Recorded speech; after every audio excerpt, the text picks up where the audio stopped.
Hello and hello, everybody. Welcome to our attendees to join. I hope you're all having a wonderful afternoon, wherever you are. Afternoon, my time zone. I don't know where everyone is from, but let's give a few minutes or so for everyone to join, and we'll get started.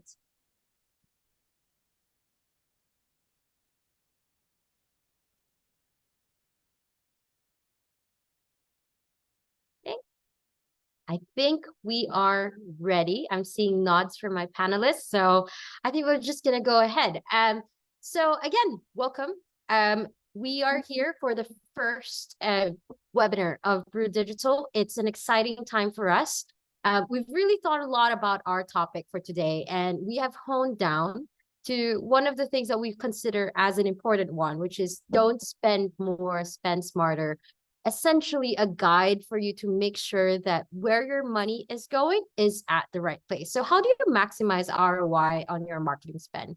This is the big question that we aim to address in this webinar that you have joined in. Just before we get started, a few house rules to govern us during our webinar. One is we really encourage conversation during our webinar. I and the other panelists on this call would agree that this is not a one-way, conversation. We love to hear from you. We love to hear about your questions as well as your experiences and thoughts. So feel free to use the Q&A button. Whatever questions we have, we can address them during the webinar. So feel free to just drop them whenever you have those questions. We also have allotted like a time towards the end to go through those questions. So again, we are very here to be talking to you within this webinar itself. As that said, we'll go ahead. So it's going to be an exciting panel today. Yours truly, my name is Debbie. I will be your host. I am the Senior Social Media Manager at Brew Digital. Who are the clients that I handle? Me and my team, we handle B2B clients that are quite of large scale. We look at their tech experiences as well as like their content and strategy. Before Brew, I was very much deep into higher education for about 10 years time. So I do have insight in both B2B and B2C world. So I'm pretty excited about that. With me are pretty good panelists today, and I'll let them introduce themselves. I'm going to go ahead and call them because they'll do a better job introducing themselves than I would think. So, Rich, can we hear from you? Yeah, thank you, Debbie. Afternoon, everyone. My name is Rich Harper. I'm the head of digital marketing here at Brew Digital. I head up a team of experts focused in paid media SEO, email CRM, and social media. I'm very happy to be here today. Awesome. Oh, Hayden, you are muted. I know I'd do that. I'm Hayden Woods-Williams. I'm the digital marketing team lead at Brew Digital. I have around 9 years experience working in digital marketing, predominantly across B2B businesses. I also host our Marketers of the Universe podcast. And here at Brew, I predominantly look after digital marketing strategy, but I do also have a background in paid advertising and paid media, so I support that team as well. Yeah, that's me. Awesome. If you saw that, I got too excited and went ahead on the next slide, and I will do it again now. So guiding us through this webinar, we have a few agenda. As you can see, we're going to start off with some hard-hitting statistics, and then we want to put in a lot of time into discussing a little bit about actionable steps and how to really help you in utilizing your marketing spend in the right places. And as I mentioned, you know what, there's Q&A at the end, but my team and I, we've decided that we're going to go through your questions as we go through these calls, as this webinar goes on. So with that said, before we begin, you might be asking, who is Brew Digital? What is this webinar that I'm in? Rich, would you like to give an insight with our attendees here who we are? Yeah. Yeah, sure. So yeah, big question. Who are Brew Digital? We are a full service B2B digital marketing agency based in the UK. We do have a global footprint. We've got offices in Toronto and also in Kuala Lumpur. But the predominant focus of the team, or the HQ, should we say, is in the UK. What do? We have specialists in digital marketing, specialists in web development, digital strategy, and design. And as an agency, we really kind of try to focus on that outcome first and working with our clients to deliver those kind of results that really matter to your business. From a client perspective, you'll see on the next slide, we work with a real variety of different clients from around the world, from well-known brands such as Pixar and the NHS, through to organizations like the Marketing Society. Awesome. Thank you, Rich. And with that, let's go through, why are we here in the first place? So it's a big text here, but what is the ugly truth of digital marketing spend? Essentially, when we started preparing for this webinar, one of the things from our research that really stood out to us is just the amount of spend that is going this year and the following years has been forecasted towards digital advertising.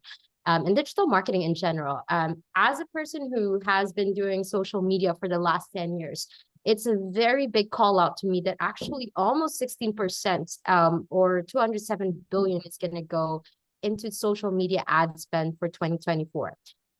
That basically poses a question to me.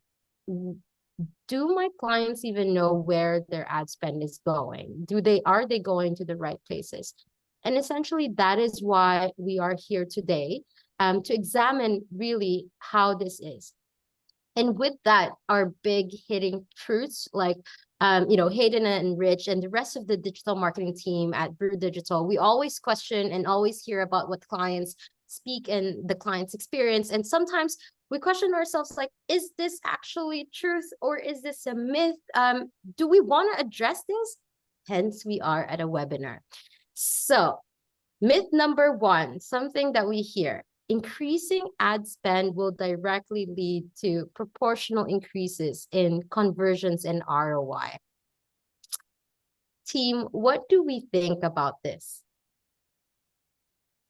I think this is a difficult one, because if something's working and you scale it up, the likelihood is it's going to improve. But when we look at all the ad platforms and we think of Google Ads, LinkedIn ads, Meta ads, the way that those businesses make money is by encouraging people to spend more money.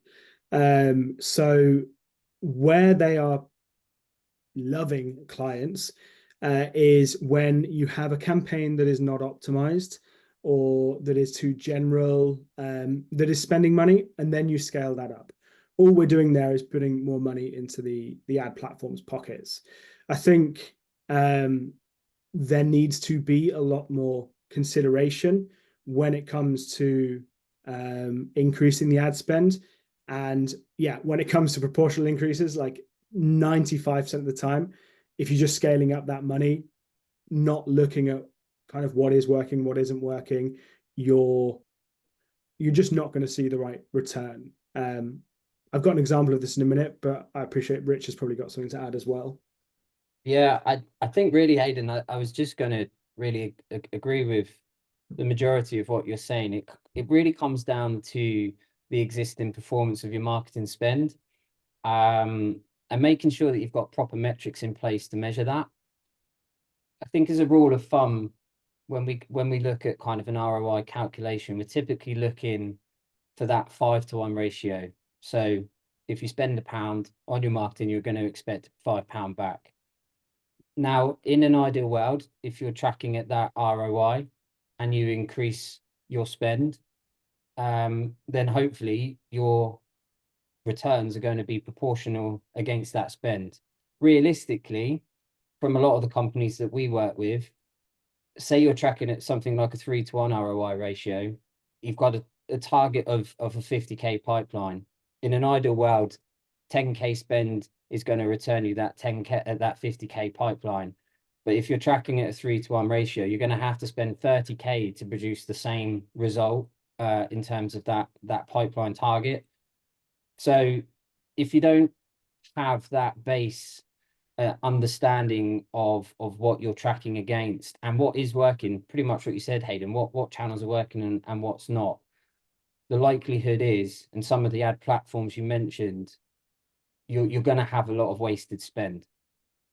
Yeah, I think if I look at an example of one of our clients, we work with a client called Red Blaze, who they were running before they started working with us. They were running some low cost campaigns within Google search. These campaigns were pretty general. The landing page was very general. It was doing okay. I think they were generating a couple of leads. Those leads occasionally converted. But what we did with them, and what you can go away and do as well, is actually, if you've got data from your campaigns currently, go in, look to see what's working.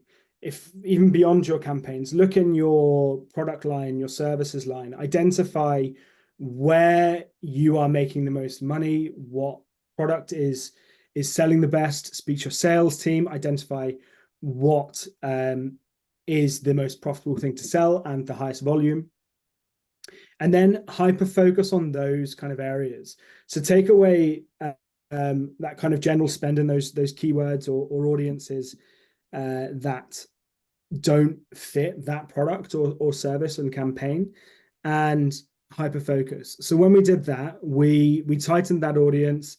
We were able to make the copy much more specific to the audience that we were targeting. And we actually kind of maintained a flat level spend because we weren't spending on areas that weren't relevant to that product line anymore. What that did for them over kind of a 6-month period was leads didn't jump up massively, but the quality of leads increased significantly and was significantly more consistent. That generated around 250k in new revenue, and they've been really happy. What they're able to do from there is actually look at that campaign. You can then look at copying that across certain different certain different services or product lines. And with that, and kind of going back to the question, I think, or the myth, like, it is a myth that this is just how you get more conversions and ROI. But if you actually take the time to start thinking about it strategically, you can scale up and increase those conversions, increase the ROI where it matters. Good point, everyone. And I actually just clocking in 10 minutes into the webinar, and we're already floating keywords that we always constantly hear, which is like ROI, tracking, making sure that where those attribution comes in. I'm pretty sure a lot of our attendees have more questions or comments to add to that, which is why we have a chat button. I did say that you could use the Q&A, but you know what? Let's use the chat button there. Drop in your comments and questions there, and let us know what you think about this. Feel free to disagree. It's an open communication here for everyone, which leads us to the second one. I should be marketing across all channels, and all channels need equal investment.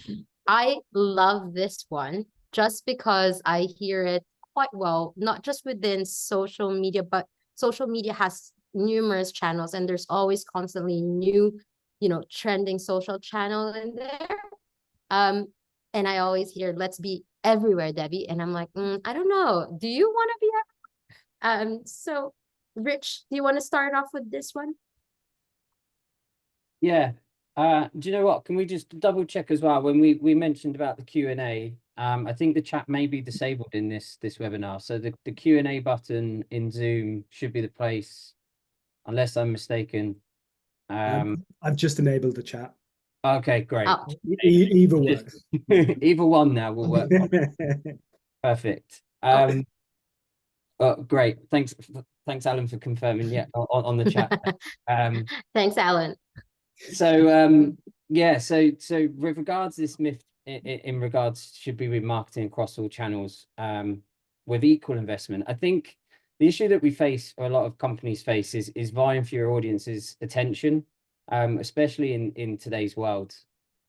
We're inundated with messages as consumers, as prospects, regardless of if it's your B2C or B2B. You know, there's messages consistently online, on social platforms, on your phones, when you're scrolling, when you're driving, when you're on transport, when you're watching TV, when you're watching sports. There's just a million messages being hit to us, and we're almost coming a little bit blind to it.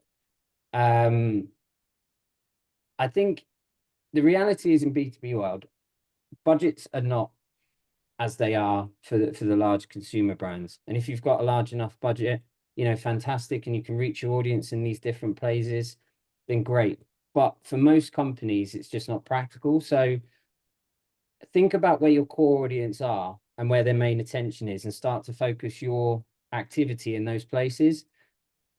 And this kind of comes back to that, really understanding your audience. And Hayden, I think you might have mentioned something recently in the podcast where, how do you know, really understand your audience is actually by talking to them. We do a lot of research, a lot of desk research as marketers, and we make a lot of assumptions. And one of the things, when I'm talking to a lot of the clients at Brew, that often gets overlooked is actually speaking to the customers directly, finding out where they're hanging out. You know, are they in Reddit communities, as an example? Are they on Quora? Are they on LinkedIn? Like, by speaking to them and finding this out, you can start to then really hone in where that activity should be focused on. Yeah. You kind of stole a lot of my points there that I was going to say, but I'll kind of build on it. I think I completely agree. Like, looking across all channels and thinking about running to all the different channels, it's kind of like the shiny object syndrome, where there's a new thing, oh, we need to be on that. There's a new thing, oh, we need to be on that. But if you've done your audience research and you understand where your audience are, you can make those strategic decisions to be in the places that are right for your business. You're only going to spread yourself too thin and have, like, to the detriment of your own marketing. Spread yourself too thin to the detriment of your own marketing if you are trying to be absolutely everywhere. I completely agree with Rich on the research phase as well. I think when it comes to putting together your marketing plan, or even if you don't have your kind of a plan in place, any of your kind of tactical work that you're doing with marketing, try to find time to have conversations with your customers. I was actually speaking to someone from a UX agency we work with today, who was telling me that a lot of the time the reasons people don't do this is because it's a bit embarrassing. It's hard work. It takes a lot of time. But if you spend that time doing these kind of research things at the start, or now, if you haven't done them when you did your strategy, then you're going to waste less money being on channels that your audience just aren't on.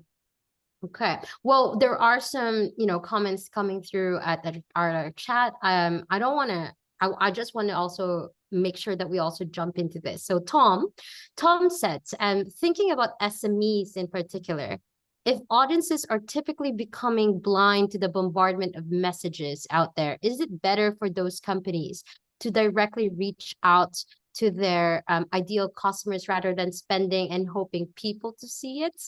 Tom, this question, tricky. I'll jump on it because I was talking about it today. I think there's two ways of looking at it. You are going to have your own customers who are going to be a good source of information. And in theory, the only money you should have to spend to speak to those customers is your own time and resource pulling together questions. So yes, do that.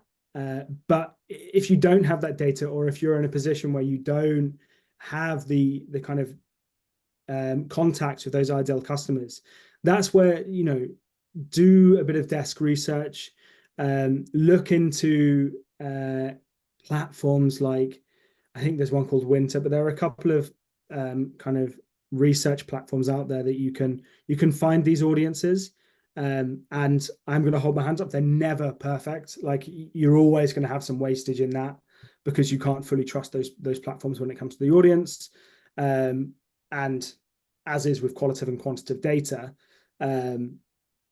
it's when it's kind of a survey, you maybe don't always have the right level of engagement or understanding of the question from the audience. So speak to those customers if you have them, if you're an SME, but there are ways of doing it. And to answer that, I do think kind of spending the money on finding out what those customers want is going to be a much better way than kind of the spray and pay sometimes, where, you may spend 70% of your budget before you've even got anywhere near who your target audience is. Kevin, Alan, and Michele, I see your questions as well, but I feel like these are questions that we could also join up together. There is a slide that is, going to pinpoint and answer those questions for you, but maybe for our panel, I just want us to make sure that we move on to the next, myth that we always hear. Should be all my focus should be on performance and generating leads. This leads that yields long-term success. I love this. I know Rich and Hayden are smiling because we hear this almost every day. I know I called out Rich a while ago. So Hayden, I know you also just gave your piece, but coming from paid with quite an amount of pay, leading our paid team, what are your thoughts? I've written on my notes wrong, but I'm going to counteract that and say, actually, this does work. And this works for the first month or 2 months or 3 months, and then performance starts dropping off. So I've worked with clients who do this, and sometimes you can't change their mind because occasionally it comes from higher above the kind of marketer's head, whether it's the CEO, the head of sales, where the idea is just get more leads and get more leads. If we get more leads, we'll get more sales. And ultimately that drives us to do this thing where we chuck a new campaign with a piece of gated content that runs for 3 months, starts dropping off. So we panic and we put a new campaign out there with a new piece of content that's gated, and that runs for 2 months and it drops off. And then it runs for 1 month and drops off. And eventually you end up in this loop where you're working so hard to create new bits of content that are just failing after a month. What we have done to help those companies is, firstly, there's a stat, and I can't for the life of me remember where I read it. I think it was maybe from a book called Sticky Branding, where only 3% of people are in the ready to buy phase. So if you're doing this, you're targeting those 3% of people and forgetting the other 97%.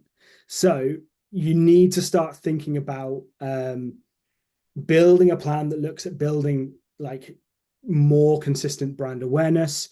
And I can see Kevin and Alan's questions, and I know we're going to come back to them later, but I think this is where doing that research into your audience is going to help you identify where they are.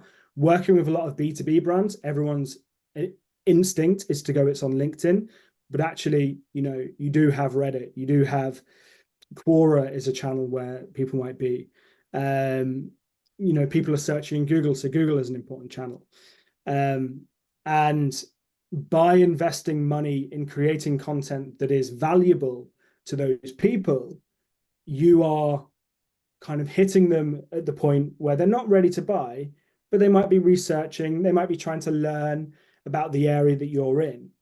And you're there giving them free, useful content that helps them be better at their jobs. When it comes to the point that they are ready to buy, you are going to have significantly more trust when they're in that stage. So I think going back to the question, because I've kind of long-winded that a little bit, so I do apologize. This does work for a short period of time and leads to us in this being in this like evil loop. So you need to balance this kind of like performance with solid branding work as well. Yeah, do you know what? I'm going to jump in and pretty much like I think the previous myth, Hayden's probably stolen some of the points I was going to make, but to really reiterate there, what Hayden's saying, I think performance and lead generation are valuable parts of any strategy, and they should be part of that makeup. But to focus on them alone is pretty short-sighted. It's a pretty short-term strategy, and like Hayden said, you know, ultimately at the end of the day, you're going to be kind of living in that kind of hand-to-mouth world where you're consistently having to reevaluate your activity, look for high quality content. Content is so vital to those lead generation campaigns and activities that you're running. And if that content doesn't exist, it becomes even more difficult to run those types of campaigns. And I think we've talked about it a little bit, but we really need to think as businesses, as marketers, about investing in building a strong brand. And from that,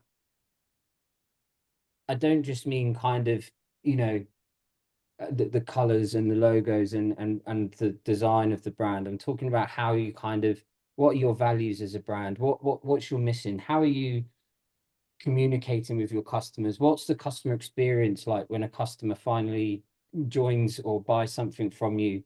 How do you then ensure that that customer becomes a repeat customer?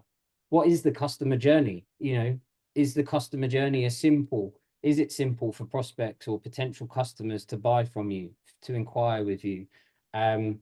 So thinking about all of those things, and they all kind of tie into that performance lead generation model, because we're very quick to go, oh, you know, the website's here, but we're going to create a campaign landing page and we'll drive traffic here. In certain instances, yes, that works. But can we be taking learnings from that and implementing what we're doing on these conversion pages, landing pages, and driving that into our actual website? Because there's a hell of a lot of traffic going into our main sites. And the majority of those people are going to be in that 97%. They're doing that research. They're looking at who they potentially want to work with. Make it easy and simple for them to have you as a front of mind choice. And you can only do that if you really kind of invest in that long-term strategy, which, yeah, you know, the next 3 months, next 6 months, it may not yield tons of new inquiries. But the longer term play is that when you then do run these lead gen activity and these performance campaigns, if you have built that recognition and trust through that top of the funnel work, you're going to find it a lot easier to convert once they get to the bottom of the funnel. I think you have to be brave as a marketer as well. Like, it is really hard when you've got a salesperson breathing down your neck, asking you for more leads, right? It sucks. It makes you feel crap at your job, and yeah, it feels personal. But actually, I think you need to be able to stand up for yourself as a marketer and go, no, this is the way that it will work. Explain that doing it this kind of leads is going to exhaust that audience, and you have to create your own demand to ensure that you can keep generating leads long term. Ultimately, I think you have to be able to, sounds so cliche, align with the sales team, but like, try and have a good relationship with your sales team and ask them about what leads are good and what leads are bad. Because, you know, if you're on different pages, then it doesn't matter whether you get 1,000 leads when they wanted 10.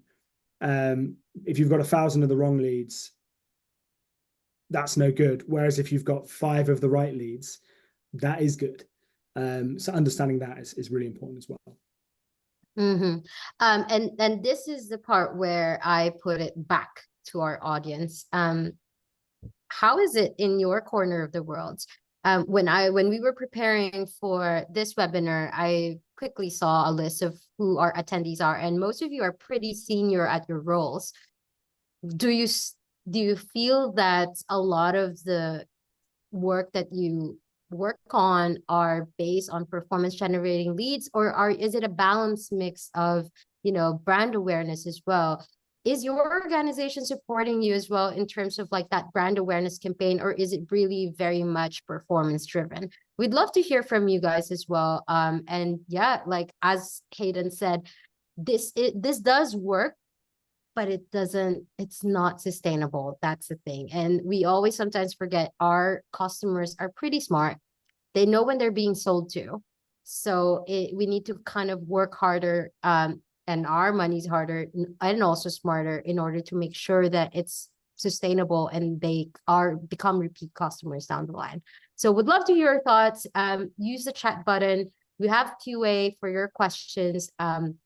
Again, thank you, Rich and Hayden, for that. And that basically leads us to really the gist of the webinar in terms of like getting those actionable steps. So how to actually make our budget work harder, and I would dare say smarter as well. So I think Hayden and Rich has already mentioned this. Rich actually mentioned it a couple of times, which is planning. Planning for success really involves a lot of different steps. It's all about from looking at your objectives, making sure that they're aligned, to making sure towards the end that you do offer some value and hook to your customers. But Rich, I do want to push this back to you again. This does seem like a long list. And obviously, maybe in your quite of extensive experience, have you seen a typical step that you feel like that actually impresses or surprises you, that from time and time again, customers or clients or general marketers tend to forget? And why do you think that's the case? Yeah. It's an interesting one, because that is a long list, and there's probably a few things that we could talk about. One thing that comes across a lot of the time is defining those clear business objectives. I spend a lot of time kind of consulting with business owners and C-level execs, and it varies depending on the size of the business, but often the objectives are not clear.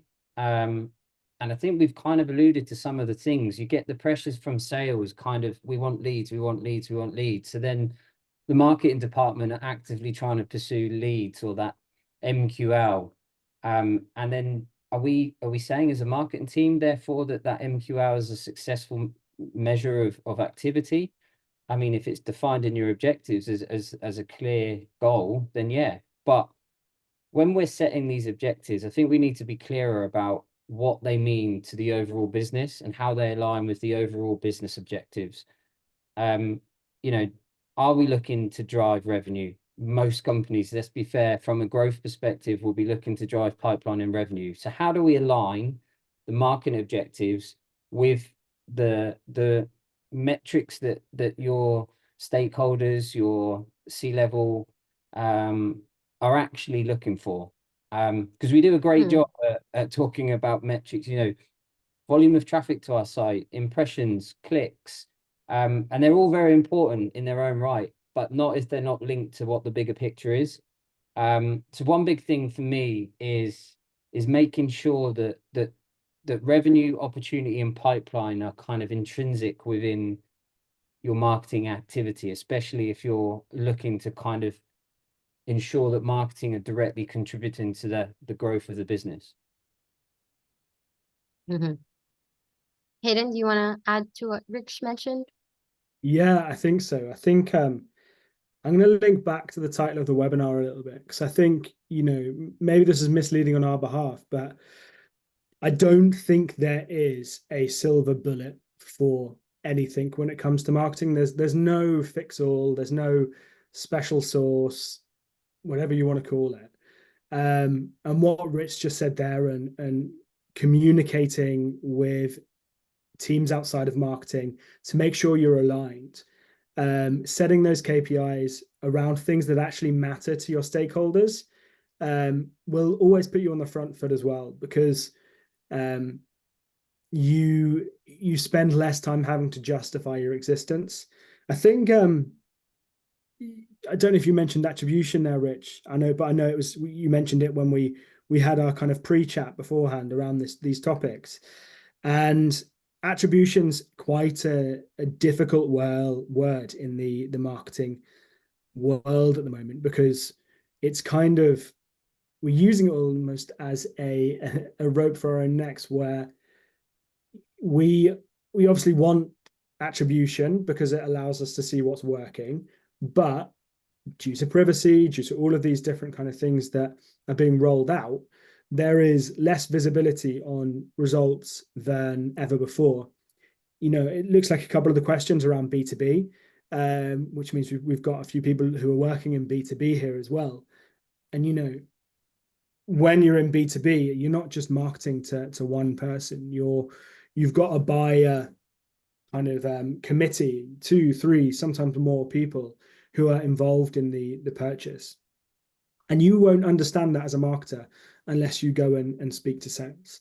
On top of that, I think it's really important just to highlight the analyze historical performance. This is something that, again, I've seen brands do. I've been part of brands that do this, myself in the past. If you're not looking at your own data, and I know, again, there was a question about where your audience is in B2B. I think the first place to look for your audience is on your website, in your CRM. Who are those people? How can you retarget those people? They are already engaged with your brands. You have data in your Google Analytics instances, in your email automation tools, that tells you how your campaigns are performing to those audiences. So look into that data, use that data, and learn from that data whenever you run any kind of campaigns. Mm-hmm. And that was a question actually from Kevin. So I hope, Kevin, that basically addresses your question of like, where can you pinpoint those B2B audiences? As Hayden said, it's all about, one helpful tool is really looking at your historical performance. So these are very high level, I would say, steps and strategies, but how can we really make it a bit more concrete and execute them with the nitty-gritty? So again, we have a good list for everyone, so screenshot this. So it's from developing a strategic plan to doing that action plan, 30, 60, 90 action plan. This is my personal favorite one, and retrospectives towards the end. I would ask Hayden, we work with companies that are from small scale to large scale, and everyone has different resources and time available for them.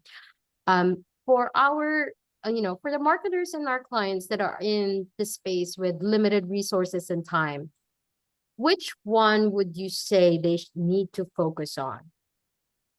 I'm going to force you to pick one, but I do know that you're not going to pick one, so just go ahead. Okay.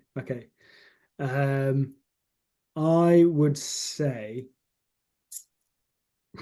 I'm going to skirt this by kind of saying them all. Planning is really important, and the execution is really important. But I'm actually going to take this one that's in the middle, around not taking too long, but also not rushing yourself. There is a real talent in when you're planning your campaigns, when you're running your campaigns, not kind of succumbing to the pressure from inside, even from yourself sometimes, to this campaign has to be live next week. A lot of the time, particularly in B2B, if you're actually honest with yourself, you can give yourself another week to be safe and launch it when it's right. But on that other level, I see other teams that just plan, and then they plan, and then something changes, so they plan again. And then something else changes, they plan again. And in the end, they don't do anything. So I think you have to really strike a balance between taking your time and not rushing. Yeah, that's what I would say. Okay. Rich, do you have something to add, or can we actually pull in some questions from our attendees, because some of them are actually related to the slide that we have here? Yeah, I think, again, I think it's always worth having a plan, but be prepared to adapt and innovate on that plan. as things progress. You know, use the data in your business to inform decisions, and use that data and be prepared that, you know, if something isn't working, then pull it, and be having that base of test and learn, experimentation activity going on, so that if something isn't working, you can pull it and you can push it somewhere else. So like Hayden said, don't get bogged down in planning, but make sure you have a plan. But with that plan, be ready to adapt, innovate, experiment, and think about that long-term game. Like we mentioned before, make sure brand building is a part of that, and you're not just focused on the here and now. I feel like we have quite in a numerous time mentioned about planning and strategy and all of these things. Tom raised a good point. Who should be in charge of the strategic plan? Is it a sole responsibility of marketing, or should we be bringing sales, management, product into the conversation? I feel like this call might have a lot of marketers, and a lot of people might have a good say in this. So feel free to jump on the chat. But panel, what do we think about this? I think ultimately there needs to be a business plan in place. And if you're working for a business that doesn't have a business plan, or, you know, I'm going to say this as well, or has a crap product, and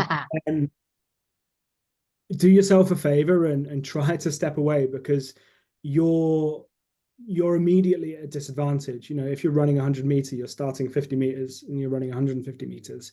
So I think there has to be input from the kind of senior team, because ultimately it is their vision that your marketing strategy or plan will kind of channel. So you need to kind of involve them in that direction. But also, as I mentioned earlier, if you've got salespeople, they will be doing that, kind of having regular conversations with your customers. So they're going to understand your customers better than you do as a marketer, even if you've done the research. With product, they're going to understand what you're selling more than you as a marketer are. So I think while you are the kind of sole proprietor, actually having insight from all of those other areas and having good relationships and maintaining solid communications with those areas is only going to benefit you and the success of your strategy. Hayden, oh no, Rich, do you want to add to what Hayden mentioned? Yeah, I think in terms of the strategic plan that Tom has asked about, it depends really. You should have that strategic business plan from set from above, and then that should be executed through the channels. In terms of the marketing strategy, should it be responsible with the marketing team? Yes. But make sure there's not too many cooks in the room. I think we're probably all guilty of having meetings after meetings after meetings and involving as many people as possible. Try to kind of restrict who's involved in those kind of planning meeting strategy days to the key people. And like Hayden said, just make sure that you establish good relationships with the other areas of the business. I think everything feeds one another in a business, and it's an old adage of sales and marketing, and they're kind of at loggerheads with each other. That, you know, the businesses that are really succeeding are the ones where sales and marketing are kind of harmoniously living together, working together to achieve the same goals. So it's understanding, you know, what are the sales team's goals? How can we support that from a marketing department, as well as having your own kind of marketing objectives. But yeah, I think the biggest thing is, yeah, don't have too many cooks, and just involve the relevant people, but maintain those relations. I think if you don't mind adding to what Richard said as well, and if we link back to that kind of title again around maximizing ROI, I think we have to think about this plan and the communication we're putting together as all kind of feeding into it and feeding into our kind of training plan, if you will. You know, I did a workshop with my team recently around paid advertising and looked at what will have the biggest impact on your paid advertising performance if you were to spend time on it. And you looked at the things that you can do in platform, and you can change your bid, or you can change who you're targeting. But ultimately, if you don't have those objectives from your senior team, if you don't have the right content curated, if you haven't done the research to understand what content you should be creating for your audience, then you're not going to make that big of an impact. So while, yeah, there are a few quick wins that you can make across paid and across SEO and in social that are going to move the needle a little bit, for you to really make an impact, you need to be working with your senior team and your sales and your product or your consultancy side of the business to shape everything in that strategy. And that's going to impact what you do the most. Oh, awesome. And I completely agree with Hayden and Rich. But just to also bring in more questions from our audience. And Alan asked this pretty early on. And Alan, we're jumping into it now. What is your opinion on using more personal channels for B2B ads, such as YouTube, Reddit, Facebook, versus LinkedIn? Is it counterproductive or is it differentiating? Do you know what? I'm going to just quickly jump in. Hayden will hopefully back but may be able to provide more insight from a paid perspective. But I think we need to be at the end of the day, B2B, B2C, B2H, as I've heard in the past. We're selling to people. It doesn't matter. We're not selling to a business. We're selling to an individual. So it doesn't matter if you're a consumer brand or a business brand, you're selling to a consumer. So when we go back to, or an individual, sorry, when we go back to what we were talking about earlier in terms of finding out where the attention is of your audience, that's the big thing. So if their attention, if I'm your target audience, my attention may be on TikTok. I'm not on TikTok, but as an example, then be on TikTok. If it's on YouTube and you spend a lot of time on YouTube, then be there. Think about like the individual as an ICP, not just the job title, the function, the fact they sit in a company that turn over a certain amount of money or have a certain head count. Think about that individual. What does that individual like? Where are they spending their time? So how can I get my message in front of that individual where they are, where their attention is? So going to that question, I think, yeah, from a B2B perspective, I would encourage us to start to be creative and think about more. There's life outside of LinkedIn. Definitely. I think we literally had this conversation. I think in the last podcast, and then it kind of carried on into one of our team meetings as well, where we were discussing like the over-reliance on LinkedIn as the B2B channel, because that's just where people go when they're at work. But actually, again, linking back to what Rich said, whether someone's a CEO, whether they're a CMO, whether they're an intern, they have a life outside of work, they have interests outside of work. And with post-COVID and work-life balance becoming more of a thing and flexibility in people's work, the lines are blurring between those two things more and more and more. So I think there is 100%. In fact, I think you should, if you're not doing it, go and explore these channels, basically, because you look at YouTube and TikTok. They, I believe, I'd need to look up this to confirm it, but they're I think they're second and third when it comes to search volume for people searching for things. If they're not in the top 3, they're definitely in the top 5. So the way people are Googling, people are doing that on YouTube, and they're finding your competitors' content. They're doing that on TikTok. Admittedly, maybe a younger generation are doing it on TikTok. But again, we had a conversation recently about how TikTok are targeting people in an older demographic now. So we're probably going to start seeing more of that kind of search share of search going to TikTok for the older generation as well. When it comes to differentiating on these platforms, I think you have to work quite hard to make sure you don't end up as that. It's that meme, isn't it? The one that has the guy with a skateboard and like, hello, fellow kids. You have to try quite hard to not end up like that, because you have to take the time to understand the platform and to try and create content that looks in the right place on those platforms. And again, going back to what we said earlier, think about how you can offer your audience value. So try not to just be sell, sell, sell, sell, sell.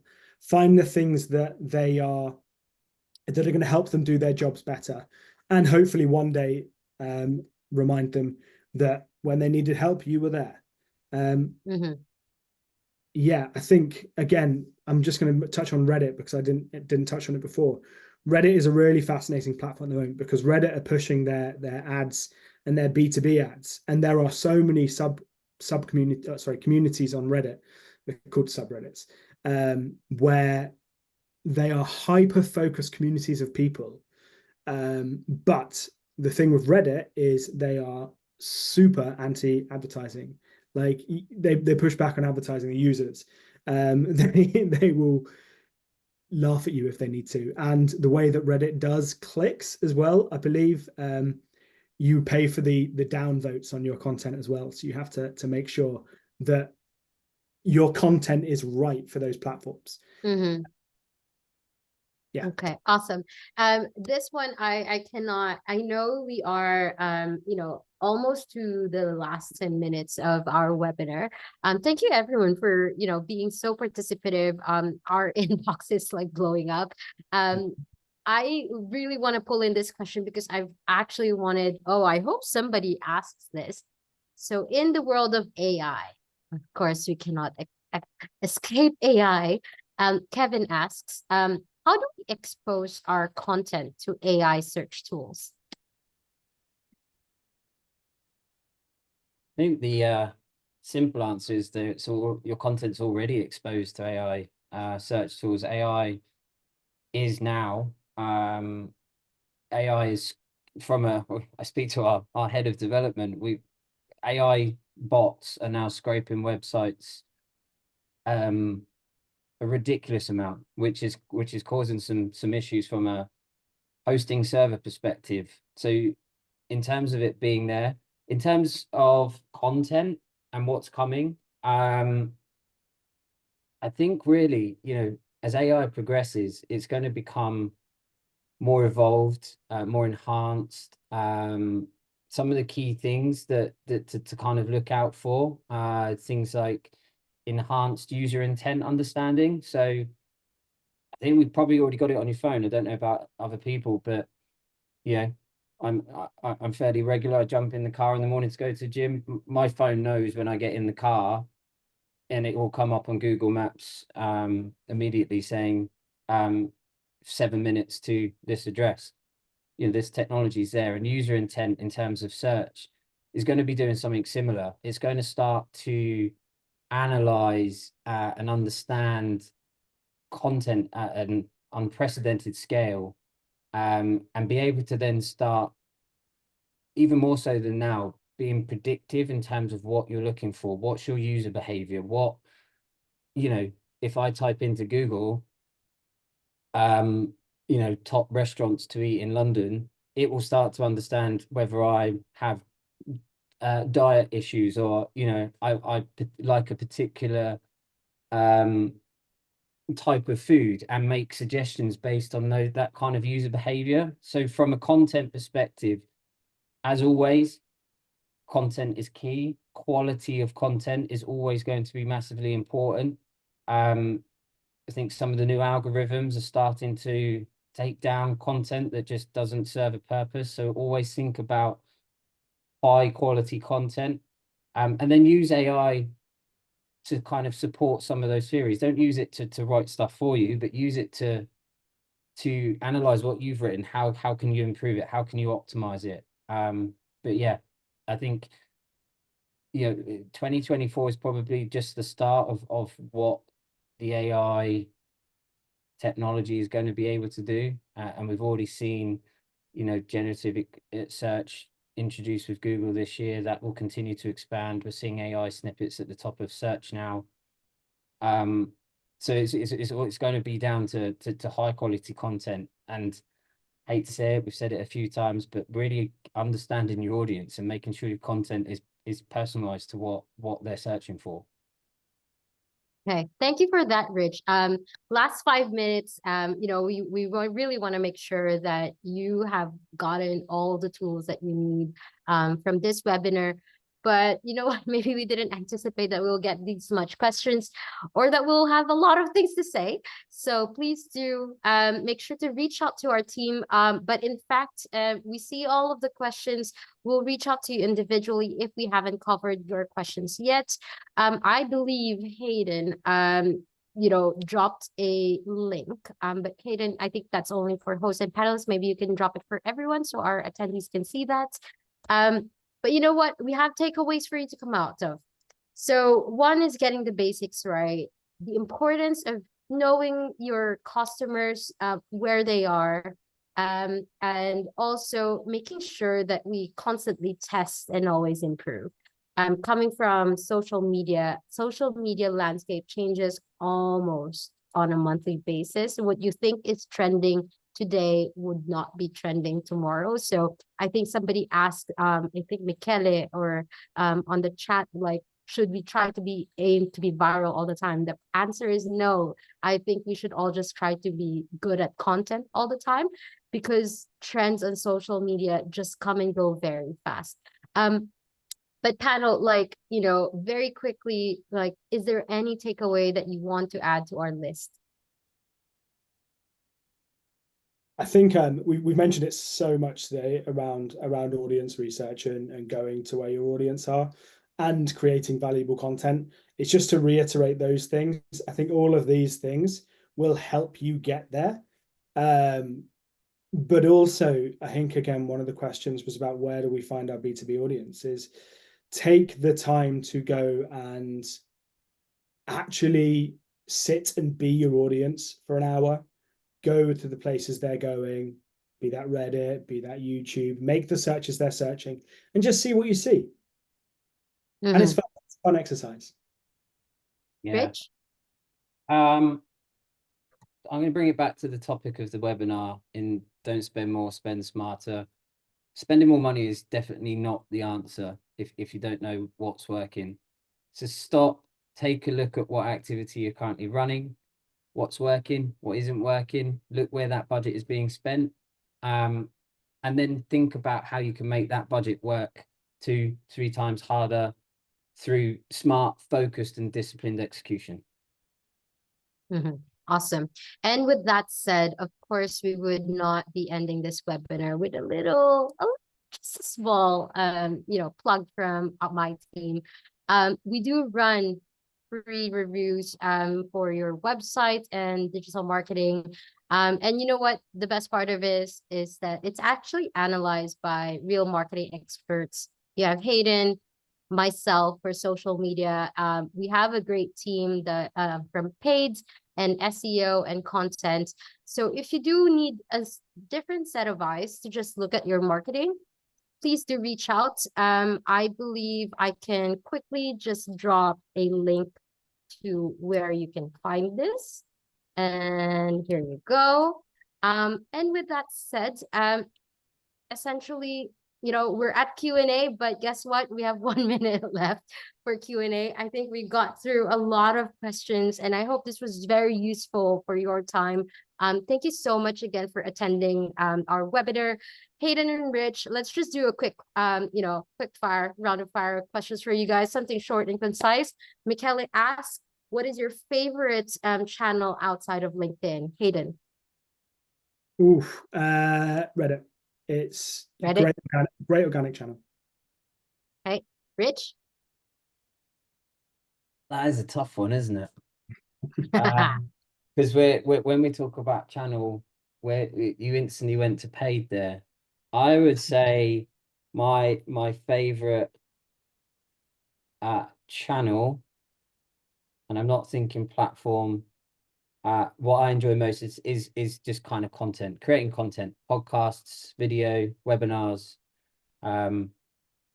So yeah, I think Michaela's question there was channel, but Hayden jumped straight to platform, so I answered it slightly differently. Not sure if that was the answer you asked after Michaela, but I said organic Reddit. I said organic Reddit. okay. Okay, guys, short. That's Community short building. and concise. Build a community. Okay.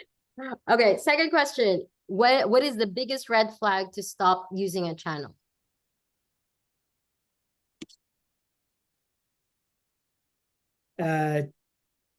You're kind of like seeing loads and loads and loads and loads of traffic, and they're doing nothing on your website.